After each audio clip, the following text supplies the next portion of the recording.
तो दर्शकों, right remedy के आज इस बहुत ही खास एपिसोड में आज हमारे साथ है डॉक्टर अखिल मूंगा जी, जो है consultant neuro and vascular interventional radiology Sohana hospital Mohali में। सर, आपका बहुत बहुत स्वागत है। Thank you service. और आपका बहुत बहुत धन्यवाद, आपने हमारे दर्शकों के लिए समय निकाला और इस ड्राइव में आपने हमें अपने साथ अपनी कार में जगह दी। आपने टाइम निकलवा लिया हमसे।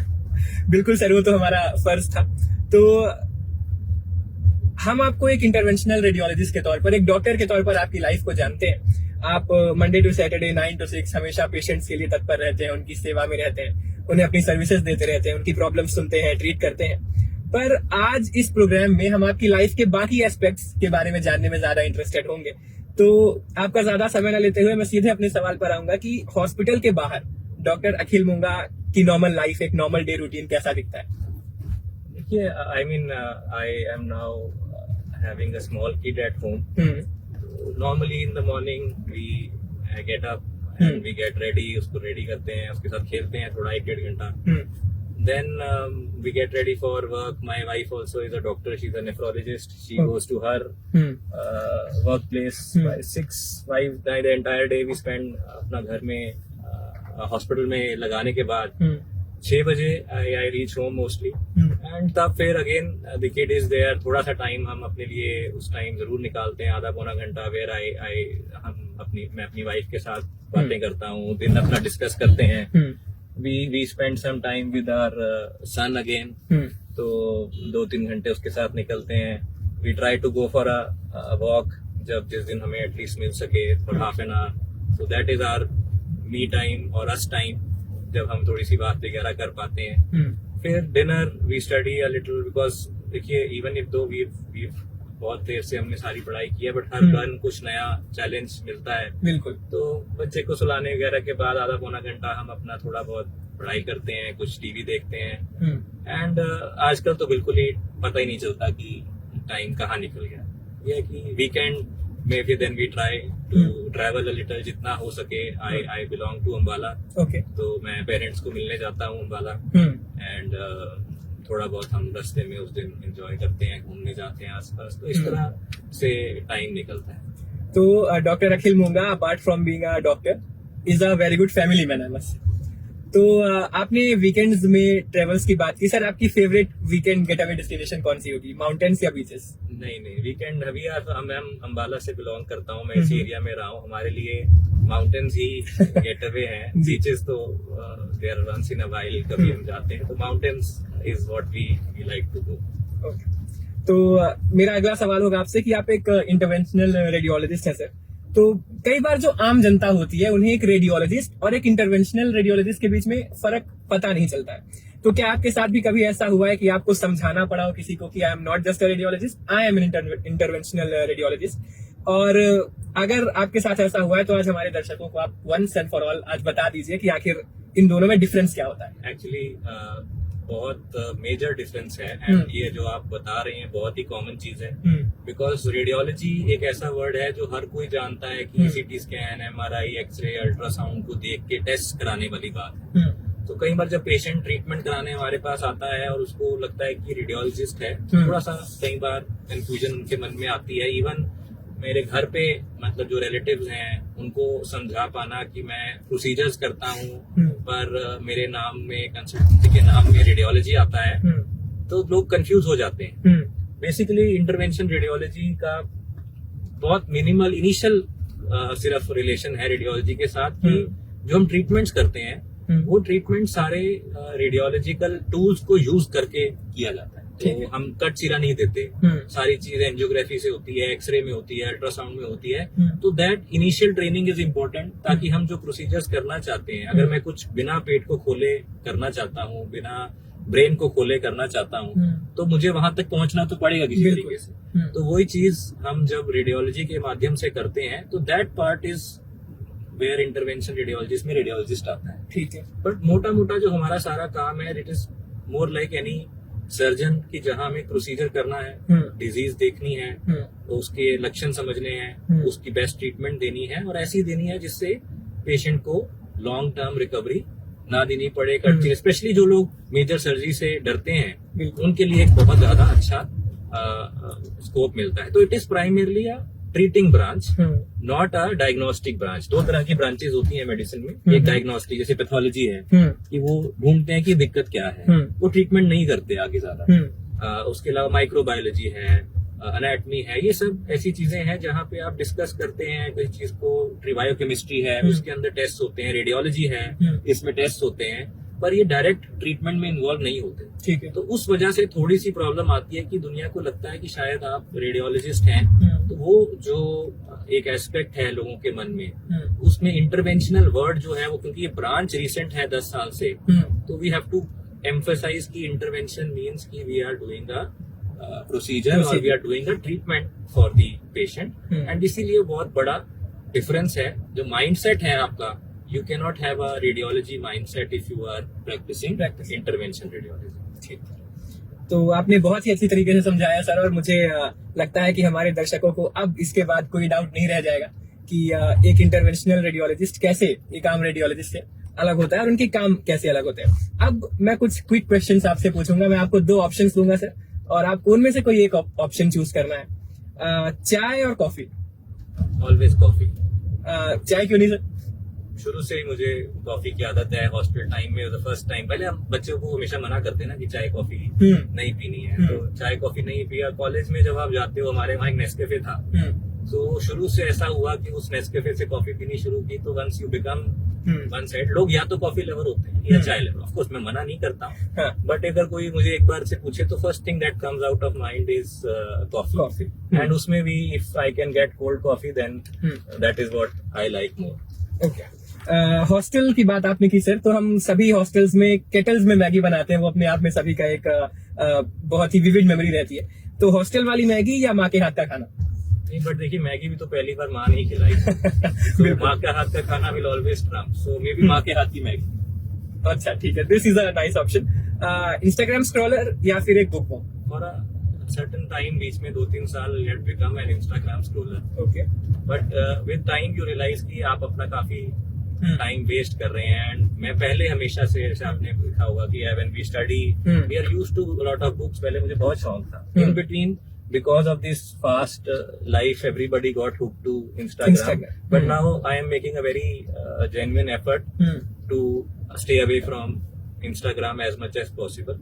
मेरा मोटा शायद जो टाइम Instagram पे निकलता है वो सिर्फ अवेयरनेस वीडियोस और इन्हीं पे निकलता है। Otherwise I try to cut it out. Books are always a better friend for the person. Okay. तो हमारे यंगर जनरेशन को आप रिकमेंड करते हैं कि उन्हें बुक्स ज्यादा पढ़नी चाहिए? डेफिनेटली। मतलब देखिए, टेक्नोलॉजी से दूर नहीं रह सकते आप। You have to be part of it and you have to stay with it. But जो चीजें आपको बुक्स दे सकती हैं, जिस तरह का आपका पेशेंस डेवलप होता है, जिस तरह आप किसी चीज को डिटेल में पढ़ते हैं एंड उसकी एंड तक जाएंगे, that is a true selling. जो इंस्टाग्राम पे होता है वो एक शॉर्ट आपको बर्स्ट मिलता है एंड यू जस्ट एक्सेप्ट जो सामने वाला बंदा कह रहा है। You lose that idea of reading something in detail, getting to the bottom of it. वो जो आदत है वो एक बुक पढ़ के ही आ सकती है, चाहे वो आप आईपैड पे पढ़ें, अगर आपको अब आईपैड पे शौक है। But you should read things in a little more detail rather than just superfluously एक बार देखा कि अच्छा रील में ये बोला और उसकी वीडियो में उसने ये बोला। तो वो चीज जो है that affects. And I seen उस वजह से लोग हाफ नॉलेज के साथ मतलब काम करते हैं, बिकॉज उनको लगता है कि यही चीज जो है इज द राइट थिंग, क्योंकि मैंने सुन ली।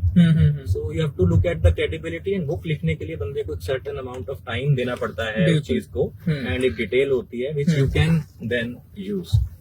Definitely books have to be kept in mind. Big bad gang और clean shave? For 2 years in my residency, I was the big beard gang. But now, you realize with your profile as a doctor, now I move back to a clean shave mode. Yeah. हाँ sir, हमने कभी आपको beard में नहीं देखा है, तो I believe clean shave college में रह गया। नीट यूजी का दौर आपके लिए ज्यादा मेमोरेबल है या फिर नीट पीजी का दौर? देखिए, दोनों ही काफी ट्रॉमेटिक ही हैं। पर ये जरूर मैं कहूंगा कि नीट यूजी जिस टाइम पे था, तब आई वॉज वेरी यंग। मेरे दिमाग में बहुत ज्यादा कोई टेंशन नहीं थी। इतना ही था कि हमने डॉक्टर बनना है। तो I was in Chandigarh only. ऐसे I belong to Ambala, but 15 sector Chandigarh में I used to stay and there were certain tuitions around that place. तो हम वहाँ जाते थे। I had a friend who used to live with me and हम दोनों ने पढ़ाई की, काफी रिलैक्स्ड माइंड से पढ़ाई की। Thankfully things worked out more than, मतलब मेरा को कोई ऐसा नहीं था कि मैंने एम्स जाना है या आगे बढ़ना, इतना ज्यादा मुझे था कि मेरी सिलेक्शन हो जाए। उस टाइम आपके मन में इतना ही होता है। But when you are in PG तब तक you have kind of got lot more knowledge now कि मुझे ये करना है या मेरे ये एस्पिरेशंस हैं, डिफरेंट ब्रांचेस हैं, बेस्ट कॉलेजेस कौन से हैं, मुझे जल्दी कुछ बनना है। आई एम ऑलरेडी 23, 24, तो अगर मेरी सिलेक्शन नहीं हुई, I am still dependent on my parents to take care of me. वो सारी जो चीजें हैं दैट पुट स्ट्रेस कि अगर अब मेरा नहीं सिलेक्शन हुआ तो अनदर 6 months 1 year, और मुझे अपनी ब्रांच नहीं मिली, अगर ओके रैंक आया तो क्या मुझे रिपीट करना है या मुझे दोबारा उस ब्रांच के लिए रखना है। बिल्कुल। तो now I tell everybody that you should look at your branch as the primary thing. कोई जल्दी नहीं करनी है, मतलब जो आपको चीज पसंद है वो आप करो। बट उस टाइम डेफिनेटली क्योंकि इतना ज्यादा सिलेबस हो जाता है, in UG you take 3 subjects, बिल्कुल, physics, chemistry, biology, but in MBBS there are 19 subjects. अब 19 सब्जेक्ट्स के अंदर of course some have more weightage, less weightage, but still they are subjects in themselves, and कोई syllabus नहीं है, there is no end to what somebody might ask you. There are teachers, professors बनाते हैं, वो अपनी detail में होते हैं, तो वो जो चीज रोज देख रहे हैं उस तरह का क्वेश्चन बना रहे हैं। तो to try and cope with that was a little more stressful in PG because that a lot more things are at stake, and it's more tough also. You're working also, तो आप internship भी कर रहे हैं, जब आप first prepare कर रहे हैं तो उसके लिए भी 4-5 घंटे 6 घंटे आपके वहां लग जाते हैं। तो उसके साथ साथ सारा कुछ करना is a bit tough, but I would say कि both have their own importance. थोड़ी अब एक बड़ी आम प्रॉब्लम है सर आजकल हमें देखने को मिल रही है, हम उसके बारे में बात कर लेते हैं। अपनी रिसर्च के दौरान हमें पता चला कि वेरिकोज वेन्स एक बहुत ही कॉमन प्रॉब्लम बनती जा रही है। आप नॉर्थ इंडिया के one of the best varicose veins specialist में से एक हैं, तो आज जब हमें आपके साथ बात करने का मौका मिला है तो मैं चाहता हूं कि आप इस बारे में भी हमारे दर्शकों को बताएं कि अगर कोई एक बिल्कुल ही आम आदमी हो जिसे बिल्कुल लेमैन्स टर्म्स में आपको वेरिकोज वेन्स के बारे में समझाना हो, तो आप उसे कैसे बताएंगे कि ये प्रॉब्लम क्या है और इनके कैसे ट्रीटमेंट किया जा सकता है? देखिए, मैं तो वैस्कुलर स्पेशलिस्ट हूँ और हमारा प्राइमरी एजेंडा जो हम मैच करते हैं उनके लेमैन टीम्स के लिए, that is in self being the plumber in the house. तो जैसे पाइप्स में पानी चलता है, वैसे ही बॉडी में हमारी पाइप्स हैं जिनसे ब्लड ट्रैवल करता है। तो उसी भाषा में हमें थोड़ा सा लोगों को गाइड करना पड़ता है। तो वेरिकोज वेन एक ऐसी पाइप है, या वेन्स एक ऐसी पाइप है जो गंदा खून, इस्तेमाल हुआ खून वापस हार्ट की तरफ लेके जाती है। ठीक है। जो ये खून है, ये हम जब हम वी बिकेम ह्यूमन बींग्स तो एनिमल स्टार पंजों पे होते हैं। हम खड़े हुए तो हमारे लिए ग्रेविटी के अगेंस्ट पैरों का खून को बहुत ऊपर चढ़ना पड़ता है। इसलिए भगवान ने उन वेन्स में एक ऐसे वेल्व दिए कि खून ऊपर तो आ सकता है पर वापस नीचे ना जाए। ठीक है। वो valves over a period of time की एज की वजह से, कुछ लेडीज में प्रेगनेंसीज के बाद, कुछ लोग जिनका काम ही लंबी देर खड़े रहने का है, जो बहुत हैवी वेट है या सामान बहुत भारी उठाते हैं, चाहे लेबर है, चाहे जिमिंग बहुत ज्यादा करते हैं, उन लोगों के वेल्व्स पे ज्यादा प्रेशर रहता है। जैसे हम घर में भी किसी चीज को ज्यादा यूज करेंगे तो वो जल्दी खराब हो जाए। बिल्कुल। वो वेल्व्स खराब होने से जो गंदा खून है, जो ऑक्सीजन जिसकी खत्म हो गई है, वो पैरों में खड़ा रहता है, और ये नसें जिनमें खून खड़ा रहता है वो मोटी हो जाती है। That is one of the early signs, जब लोगों को लगता है कि शायद मुझे कोई वेन्स की प्रॉब्लम है। उनके पैरों में भारीपन रहता है, क्रैम्प्स रहते हैं कि जल्दी थक जाते हैं, खड़े रहे 1-2 घंटा या आधा घंटा, उसके बाद थकान शुरू हो जाती है। ये इनिशियल स्टेजेस है। फिर पैरों में कालापन आना शुरू हो जाता है, घाव बनने लग जाते हैं, खारिश रहती है। इन चीजों को देख के कई बार लोग उसे एक डर्मेटोलॉजिकल प्रॉब्लम समझते हैं। बहुत से पेशेंट्स हैं जो स्किन डॉक्टर्स के पास पिछले 1 साल से 2 साल से ट्रीटमेंट्स करा रहे हैं। तो दैट इज द प्रॉब्लम। तो उसको समझाने के लिए, क्योंकि अब ये सब समझाना कई बार मुश्किल होता है, तो वी टेल देम कि एक पाइप है जिसके अंदर लीक हो रहा है, तो लीक करने को बंद करने के 2 तरीके।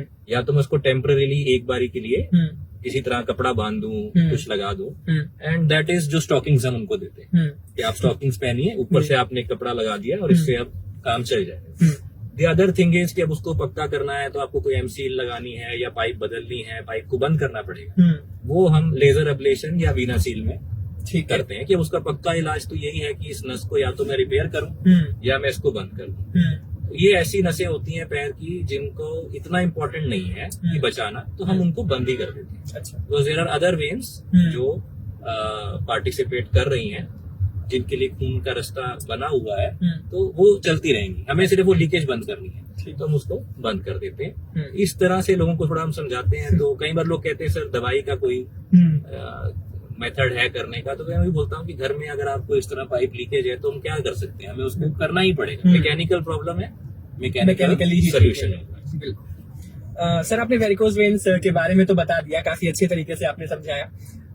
अब इसके ट्रीटमेंट्स की जो आपने जिक्र किया, तो उस पर भी मैं आना चाहूंगा कि इसके ट्रीटमेंट्स के बारे में भी आप बता दें। आजकल वेरिकोज वेन्स के ट्रीटमेंट के लिए सबसे जो एडवांस्ड टेक्निक्स मौजूद है वो कौन सी हैं, और जो पहले जो ट्रेडिशनल रूप से इसके ट्रीटमेंट के लिए चीजें यूज की जाती थी उनसे कैसे बेटर है, मतलब पेशेंट्स को ये कैसे फायदा पहुंचा पा रही है? लोग तो पहले बहुत ज्यादा डरते थे वेरिकोज के ट्रीटमेंट से। उसका रीजन ये भी था कि जो ट्रीटमेंट था दैट इन्वॉल्व सर्जरी प्रॉपर, कि कट लगा के उस जगह को बांधना पड़ता था, फिर 4-5 जगह कट दे के नस निकालनी पड़ती थी। तो ओवरऑल प्रीवियस जो हमारे डॉक्टर्स हैं पिछले मतलब जो 50s की एज में, 55 की एज में, जब उनके पास कोई पेशेंट आता भी है तो ये फील की इतनी बड़ी दिक्कत नहीं है, अभी आपको इसको चलने दो जब तक कोई, क्योंकि सर्जरी उनके हिसाब से काफी मेजर है और कई बार कुछ नहीं होता प्रॉब्लम, तो चलने दो। पर अब पिछले 10-15 साल से जो वेरिकोज का ट्रीटमेंट है वो बहुत ही ईजी हो गया। उसमें हम जस्ट एक खून की नस में बिना कट लगाए अल्ट्रासाउंड के अंदर ही जाते हैं और एक तार जाती है ऊपर, जहां तक वो वेन ज्वाइनिंग है उसकी मेन वेन के साथ, वहां तक तार जाती है और उस तार से हम लेजर डाल के उसको जला देते हैं। ठीक है। तो ये पहला ट्रीटमेंट था। पर फिर भी अगर आप किसी चीज को जला रहे हैं तो थोड़ा बहुत दर्द रहेगा, आसपास की किसी और चीज को डैमेज ना हो, इसलिए हमें थोड़ी नीडल्स डाल के आसपास हम उसमें फ्लूइड भरते हैं, पानी भरते हैं, ताकि वो हीट को एब्जॉर्ब करे।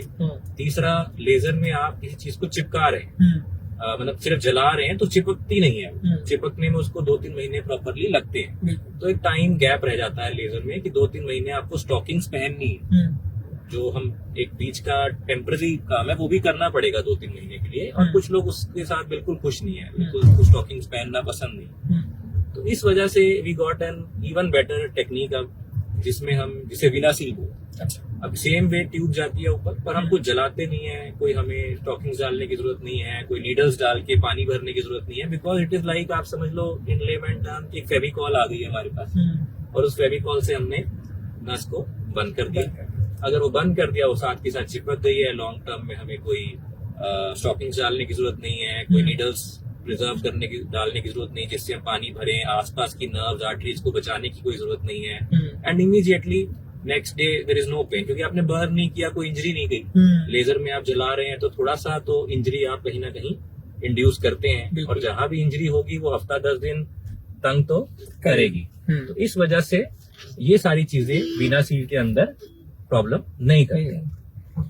तो इसके लिए जरूरी ये है कि अगर किसी को ये प्रॉब्लम हो तो वो डिले ना करे, पर समय रहते, वो सबसे बड़ी जरूरत है, बिकॉज इसको रिकॉग्नाइज करना, वेरिकोज वेन एक बीमारी समझना कि ये चीज मुझे क्यों हो रही है, और इसका इंसिडेंस बहुत ज्यादा है। अगर आप कंपेयर करेंगे तो इसका incidence is almost same as cataract. अब हम कैटरैक्ट के बारे में हम सब जानते हैं कि क्या होता है, इसका ऑपरेशन होना है, ऑलमोस्ट हर बंदे का होगा।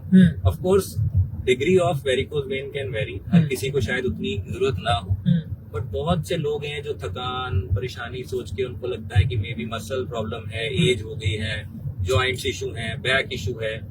प्राइमरली वेन्स के इशू को समझना, उस वजह से आगे अपने लिए ट्रीटमेंट लेना बहुत कम लोग समझते हैं। तो वो बहुत जरूरी है कि हम एक बार एटलीस्ट अपनी वेस्कुलर हेल्थ को प्रायोरिटाइज करें कि खून की नसें बहुत ज्यादा इंपॉर्टेंट है, वो चाहे हमारी आर्टरी है चाहे वेन है, उसके बारे में हम सोचें कि ये प्रॉब्लम वेस्कुलर भी हो सकती है। तो सर हमें अपनी रिसर्च के दौरान पता चला कि आपने कितना कुछ अचीव किया हुआ है लाइफ में।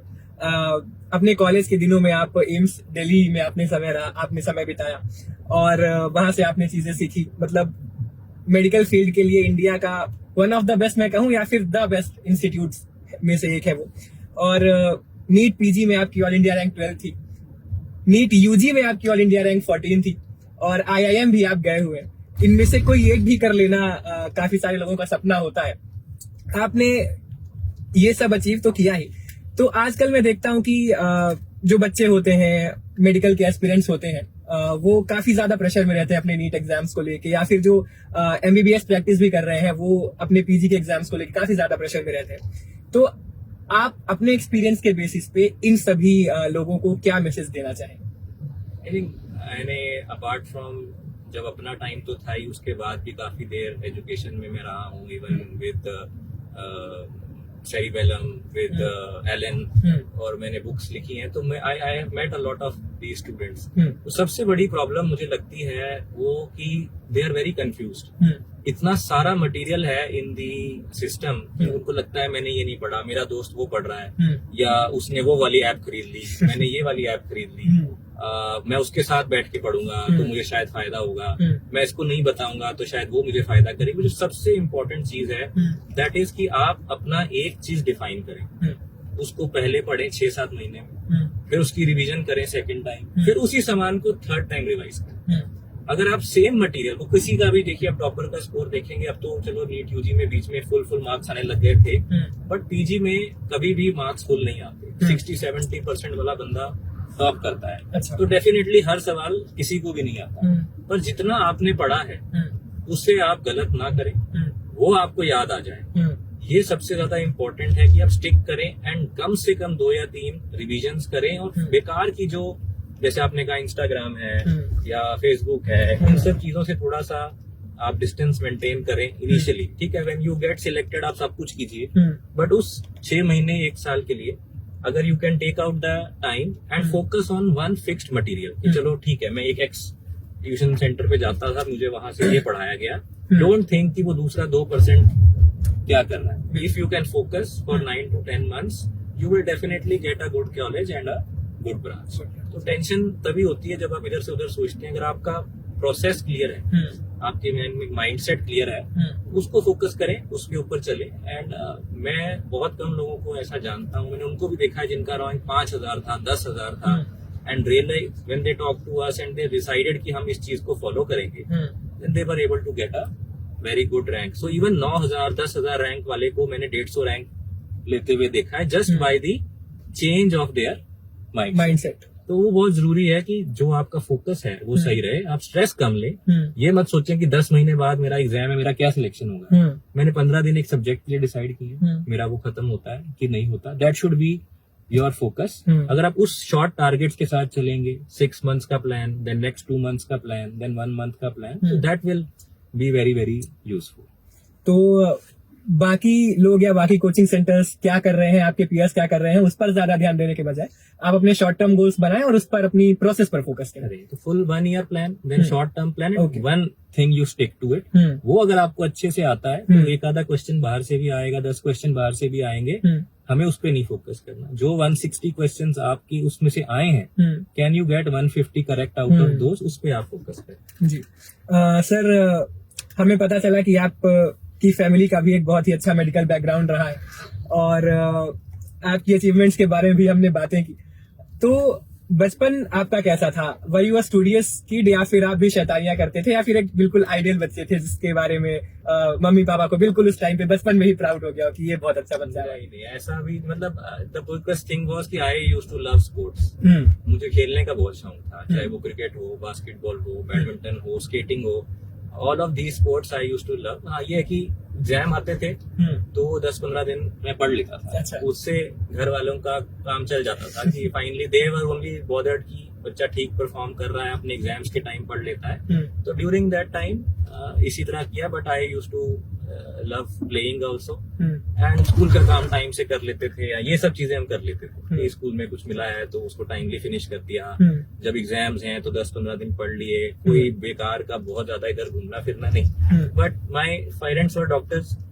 हमारा घर ही ऐसे था कि first second floor was hospital, and मतलब ground and first floor was hospital and second floor was house. तो मैं बहुत टाइम ऐसा रहा जब मैं नीचे, स्कूल के बाद हम आ जाते थे, हॉस्पिटल में रहते थे, तो that part was always there, that exposure was also there. जैसे घर में किसी के बिजनेस होता है तो वो उसमें पार्टिसिपेट करते हैं। हमारे घर में अब जब मेडिकल बैकग्राउंड है, my father is a doctor, mother is a doctor, my मामा जी इज अ डॉक्टर, मामी जी is a doctor, my sister is a doctor, so you live in a field of doctors, तो automatically you start मतलब identifying Yourself with that. तो जो चीज ज्यादा देखी होती है उसके बाद फिर आपको इंटरेस्ट आ जाता है उस चीज में। तो I was always interested in becoming somebody who was a surgeon या कुछ प्रोसीजर या ट्रीटमेंट्स में इन्वॉल्व रहे। Therefore, I got the chance कि हम सबसे एडवांस काम क्या कर सकते हैं, अपॉर्चुनिटी मिली तो I went into interventional radiology। जी, तो while you were in Delhi sir, college के दिनों में, तो did you eat something outside? Delhi तो अपने चटपटे स्ट्रीट फूड के लिए ही फेमस है, तो क्या आप कभी जाते थे दिल्ली में बाहर खाने या फिर बस हेल्दी खाना खा रहे होते थे? ये पूछ सकते हैं हमने क्या नहीं खाया, because I was in Delhi for around 9.5 years and we were in South Delhi, one of the areas जहाँ पे आसपास कुछ ना कुछ सारा कुछ पास है वहाँ से। So we used to go to Connaught Place, Hauz Khas, Basant Kunj, Basant Vihar, Saket, Gurgaon, Khan market. So we had our time, ये 6 महीने साल एक एरिया ज्यादा पॉपुलर हो जाता है कि यहाँ ज्यादा चले गए, फिर वहाँ का सब कुछ एक बार ट्राई हो गया तो दूसरी जगह चले गए। चेंजेस भी आते हैं, कहीं पे सडनली नए रेस्टोरेंट्स आने लगते हैं तो सब जगह लोग वहीं जाना शुरू कर देते हैं। तो इस तरह से करते करते सारी जगह, ग्रीन पार्क है, INA है, तो हम सब कुछ ट्राई किया। ऐसा कुछ नहीं है कि बाहर नहीं खाया। दिल्ली में रह के हॉस्टल लाइफ में स्पेशली हम, बिकॉज एम्स में जो सारे लोग थे they were from far off places. ऐसा नहीं था कि दिल्ली के लोग ही हैं। Hardly may be 2 people were there who were from Delhi, rest everybody had come from far flung places. तो जब आप ऐसे कॉलेज में रहते हैं तो the friends are your family at that time, your support system eight that time. आप घर नहीं जा सकते छोटी छोटी चीजों के लिए। तो वो चीज जब डेवलप होती है, साथ में आप सारा कुछ करते हो, तो वो एक अलग टाइम था जहाँ पे। पर खाने पीने के मामले में वी डिड आवर बेस्ट। तो 9-10 years दिल्ली के हर 5-6-10 जो टॉप स्पॉट्स हैं वहाँ सब कुछ खाया। तो what were your favourite spots या फिर आप फेवरेट थिंग टू ईट बता दीजिए दिल्ली में, टॉप 3। आई वुड से कि एक जो हमारे मतलब जो फेवरेट हो जाता है वो कॉलेज के पास ज्यादा होता है क्योंकि अब रेगुलरली जाते हैं। तो there was a roll shop called Qureshi close to our hostel. We used to order from a dhaba called Mehfil. तो वहां से जो दाल मखनी आती थी तो वो लोगों को बहुत शौक था। देन INA मार्केट में एक शावरमा रोल मिलता था। वो शावरमा रोल हम, बिकॉज आपको मैंने बताया दोस्तों के साथ थोड़ा जिम जाने का लगा, तो हमें लगता था कि वो बहुत हेल्दी है, कि कॉलेज की डाइट से अच्छा है कि हम वो रोल्स खाएंगे। तो it was right opposite IIT, hardly 5 minutes from AIIMS. तो वहाँ हम काफी रेगुलरली जाया करते हैं। तो शावरमा रोल्स और दाल मखनी की इसके बाद स्टॉक्स क्या ही बढ़ने वाले हैं हमारे इस वीडियो के आने के बाद। अब हम अपने फन सेक्शन की ओर बढ़ेंगे सर, और मैं आपसे अब कुछ ऐसे सवाल करूंगा जिसके बाद आपका मन करेगा कि आप मुझे इस कार से उतार दें और अकेले निकल जाए। पर फिर भी मैं बिल्कुल ये सवाल आपसे करूंगा कि अगर आप कोई एक मेडिकल टूल इन्वेंट कर पाते वेरिकोज वेन्स को ट्रीट करने के लिए, तो वो क्या होगा?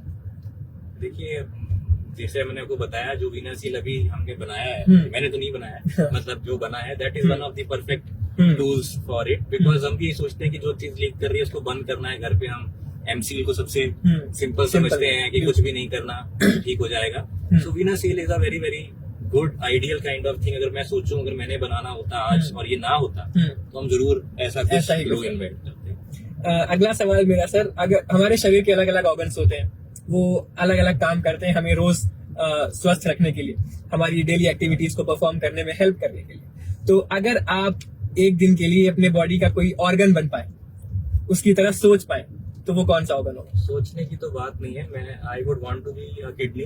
ओके। क्योंकि my wife is a nephrologist, at least she treats them well, तो I should treat me also well for that day. ये काफी अच्छा सवाल था, but I am not sure कि ये वीडियो आउट होने के बाद आप कैसे ट्रीट होने वाले हैं। पैरों से रिलेटेड कोई 3 मुहावरे अगर आपको याद आते हो, क्योंकि वेरिकोज वेन्स की प्रॉब्लम्स पैरों में ही अक्सर होती है। तो पैर पे कुल्हाड़ी मारना, हाँ बिल्कुल, और नाच न जाने आंगन टेढ़ा, और कोई मुहावरा पैर। व्हाट अबाउट पैरों तले जमीन? पैरों तले जमीन खिसक रही है अभी मेरे। अगला सवाल मेरा sir, if you were a Marvel super hero, आप सुपर हीरो मूवीज देखते हैं सर? जी जी बिल्कुल देख। तो अगर आप मार्वल के कोई सुपर हीरो होते और इंटरवेंशनल रेडियोलॉजी आपकी सुपर पावर होती, तो वो कौन से सुपर हीरो को रिजेंबल करती, या आप कौन से सुपर हीरो बनना चाहते हैं? मैं अगर देखिए 2 अलग अलग सवाल हैं, पर पहले मैं यही रखूंगा कि आप कौन सा हीरो बनना, मतलब आप किससे मैच कौन सा करेगा। तो that would be Antman. Okay क्योंकि आप बिना कट सीधे के कहीं भी आपको घुसना है, छोटा होना है, वहां पहुंचना है, वापिस आना है। तो आई थिंक कि Antman would be one Marvel hero which can do something which we do in interventional radiology, कि जहां भी पहुंचना है छोटा हुए वहां पहुंचे, कुछ नहीं कट सीरा और ट्रीटमेंट करके फिर बाहर आ गए, फिर बढ़े। बिल्कुल, वेरी एप्ट आंसर सर। हमारा last question, what's that one habit आपकी फैमिली और आपके किड्स जिसके बारे में अक्सर कंप्लेन करते हैं but you blame it on your profession as a doctor या फिर इंटरवेंशनल रेडियोलॉजिस्ट, कि जिससे आपकी फैमिली को अक्सर शिकायत रहती है but you can't help it? I am trying to improve on that. Actually हमारा काम ऐसा है जहाँ थोड़ी सी इमरजेंसी रहती है, स्पेशली स्ट्रोक को लेके चलें या ब्लीडिंग के साथ पेशेंट्स आते हैं जिनकी हमें ब्लीडिंग रोकनी पड़ती है। तो हमारा बहुत सा काम in training was on WhatsApp, कि सब चीज उसी पे आती थी। पेशेंट आ गया नया, तो अब व्हाट्सएप कहीं मैं किसी से बात कर रहा होता हूँ और अगर व्हाट्सएप के मैसेजेस आते हैं तो मेरा एकदम से एक टेंडेंसी रहती है कि मैं उसे फटाफट देखूं कि कहीं ये हॉस्पिटल से तो नहीं है, पेशेंट तो नहीं है, कोई ऐसा स्ट्रोक केस तो नहीं आ गया है कोई। तो उस वजह से जो चीज है उसको मैं अब I have now use technology कि मैंने उनकी रिंगटोन्स बदल ली हैं। ये 3-4 ग्रुप्स हैं जिसका मुझे जल्दी देखना है, but that was one thing जो मुझे लगता था कि मैं पहले बहुत जल्दी देखता था और उसके लिए family used to ask me and I used to blame कि भाई मेरा काम ही ऐसा, अगर मिस हो गया तो इट्स अ प्रॉब्लम। तो to be able to reply very fast to the text is a necessity being a doctor. Okay, तो हमारा ये जो फन सेगमेंट था सर, मुझे लगता है अगर मेरे पास कोई हैम्पर होता, गिफ्ट हैम्पर, तो मैं बिल्कुल आपको गिफ्ट हैम्पर देता इसके लिए, पर हम कॉफी विद सर्वेश बिल्कुल सर, तो वो हम अपने नेक्स्ट प्रोग्राम के लिए रखेंगे। हमें बहुत मजा आया सर आपके साथ बात करके, और आप ऐसे ही हमेशा एनर्जेटिक रहें, हंसते मुस्कुराते रहें और अपने पेशेंट्स के जीवन में नई उम्मीद, उन्हें नए नए ट्रीटमेंट्स ऐसे ही देते रहें। बहुत बहुत धन्यवाद sir, thank you so much Sarvesh, thank you.